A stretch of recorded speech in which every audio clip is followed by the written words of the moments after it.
how big was the summer being able to work with a ball for the first time ever? How much further along are you on day 3 of fall camp than you've ever been before? I think we're really far along. I think in terms of just understanding the intricacies of running routes and being crafting and creating separation, I think those guys have done a really good job working together and then working with the new rules. So it feels like you don't need as much individual, so we're able to start a little bit faster when we started practice on Sunday in terms of where we started with from a fundamental standpoint. What do you get from Jonah Morris? Big physical receiver. He runs well, he's big, he attacks the ball in the air, so it's been fun watching his development over the last couple of days. How about Cody Case? Cody's good. He has really good short area quickness, very competitive. He's faster than what I thought now that I see him live. Tough player. He made a couple nice blocks today. So adding those guys, I think, improves the room just because now you got more guys who've actually played in college football at whatever level, but they just bring a little different intensity and a little different urgency for the whole group to develop and grow. Who's standing out among the freshmen right now? They're all doing a good job. It's hard judging the freshmen because you really have two waves. You have the mid-year guys like Sean and Ian who are here, so they're really like redshirt freshmen. And then you have Hank and Ashton, and both of those guys, in terms of Hank and Ashton, they've all made plays.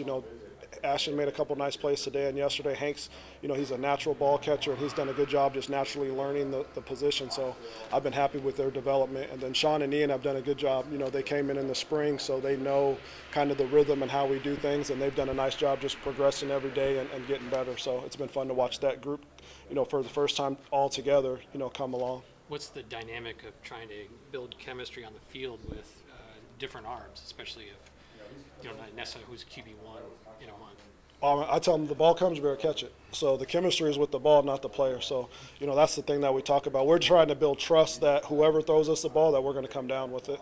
And that's something that we've been talking about, trying to throw the ball vertically, just going up and attacking the ball, making that catch, and just finding chemistry with the football, and then whoever's throwing it, just building that trust with that person.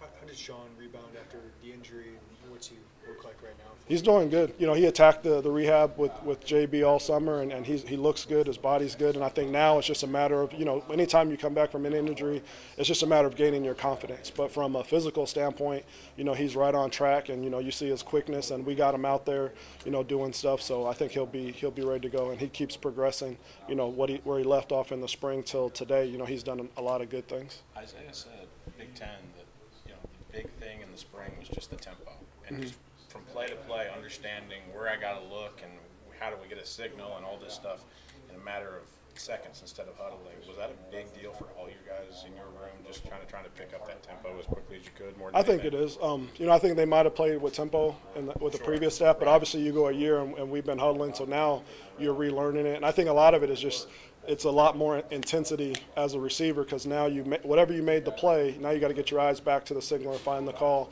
So you're more mentally engaged. I think the conditioning is a little bit different, but now it's more mentally challenging because you don't get those little breaks in between plays. You really got to refocus and reset yourself to go fast. Isaiah had his breakout year last year. Who are some candidates you think to break out this year and become a playmaker for you?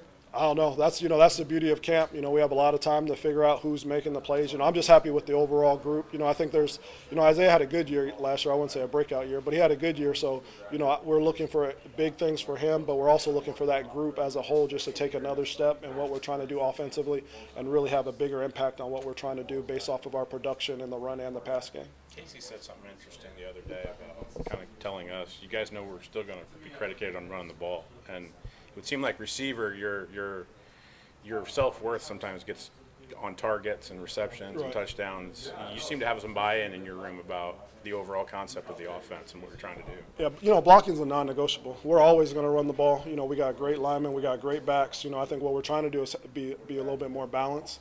But we all know in the Big Ten you got to be able to run the ball, and to win championships you got to run the ball. So, we're committed to the run. It takes 11 guys to run the ball, and then when we throw the ball, we got to make sure we're as dynamic as our running backs. So I think we're feeding off the running backs. We want to be dynamic by like those guys. But when you got Chase, Josh, and then you got Jordan Anderson, and you have Aiden Lawfrey, like you got some dynamic guys back there. Like if the ball comes your way, you better make sure you're on your guy so they can do what they do. Because we're going to start with the run, we're going to end with the run, but we're going to get the fans excited with the pass.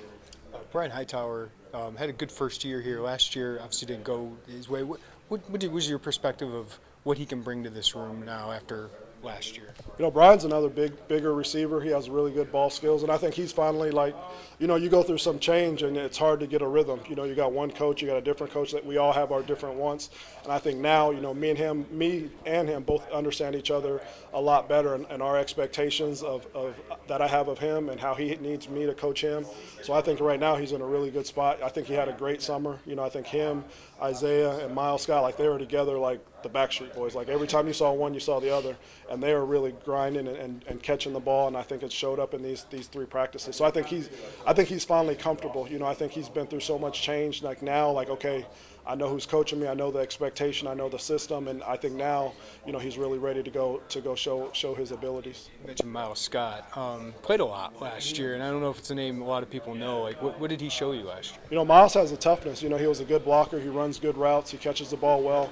So, you know, him and Pat were kind of those guys that got to that 4-game mark, and then you're like, okay, who can we hold back to save, and who do we need to go, because we wanted to try to figure out one. So Miles was the guy that had the ability to redshirt. You know, Pat, we continue to play. But, you know, those are 2 young guys that we are really excited about their continued development in the wide receiver room. Yeah, what's Pat bringing after a year of experience? You know, experience. You know, I mean, he caught a nice ball today. He went up and high-pointed it, and I think he just has more confidence. You know, we all have more confidence going into year 2, and he's played a lot, so now he knows, like, okay, I can play at this level. He knows his strengths and weaknesses of what he needs to get better at, but that he's just playing with the more confidence because now he knows that he can go out and play, and now it's just continuing to push him to continue to develop every day. How has Daniel Edwards handled the position change? And you know, he's kind of an intriguing guy because of the quick twitch. Oh yeah, yeah, he's done good. Like he made a nice play today. He made a touchdown pass on a double move yesterday, and the day before he made another back shoulder play. So he continues to get better. You know, I think anytime you move a player from offense to defense or defense to offense, and they haven't been a two-way player, it just takes time to get the intricacies of that position. And that's, you know, that's the hard part he's going through right now, is just not relying on natural ability, but trying to just define his talent and refine it. But he's shown flashes every day, so I'm excited to continue to work with him. With Coach Lenny on board now, is there a big difference in the terminology and the combinations of routes that these guys have to learn?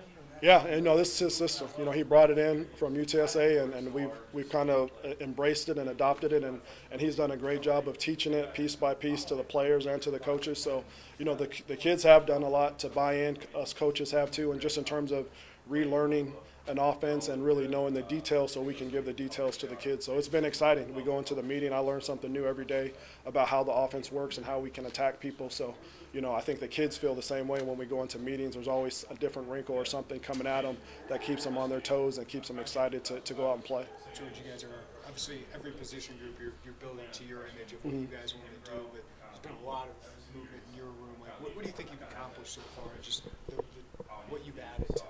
You know, I think we've added competitiveness. You know, I mean, I think, and we've taken away some of the selfishness. You know, I think that's the one thing that when you look at the room, all those guys, you know, with the portal, like they decided to be here or they decided to come here to play for me, and now we're all going in the same direction, and we're all trying to just push each other every day.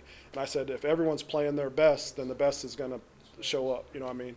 So I think that's the thing that we're doing. Like everybody every day is pushing each other to get better, and it's forcing everybody to come in the building and play at a high level. So I think that's the biggest thing that the turnovers has caused.